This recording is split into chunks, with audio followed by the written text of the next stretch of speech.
কাগজি পাতি গন্ধরাজ অনেক নামে ডাকে।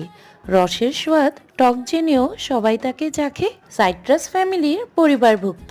তাকে এখন রোজ খাবারের টেবিলে দেখা যাবে করে নিবে মনমুগ্ধ। কেউ তুলে মাথার খুশকি লেবুর রস ঘষে, কেউ বা লাগায় রূপচর্চায় আয়না নিয়ে বসে। রোজকার মুসুর ডালের টেস্টটা বদল করতে আজকে একটু ডালটা লেবু দিয়ে বানালাম। তাই ভাবলাম বানিয়েছি যখন তোমাদের সাথে একটু শেয়ার করে নি। ফোড়নে ওই 5 ফোড়ন শুকনা লঙ্কা, চিরা কাঁচা লঙ্কা দিয়েছি। পরিমাণ মতন নুন, হলুদ আর একটু চিনি দিয়ে সিদ্ধ ডালটা ঢেলে দিতে হবে। ডালটা ভালো করে ফুটিয়ে নিয়ে তার উপরে গন্ধরাজ লেবুর রস দিয়ে 2 টুকরো লেবুর স্লাইস দিয়ে দিয়েছি। আর কিন্তু বেশি ফুটানো যাবে না, তাহলে আবার ডালটা কিন্তু তেতো হয়ে যাবে। আমি তো রুটির সাথে খেয়েছি, গরম গরম ভাতের সাথে আর কিছুই লাগে না, শুধু ডাল দিয়ে ভাত খাওয়া যায়। আর বানিয়েছিলাম কাঁচা কলা আলু ভাজি।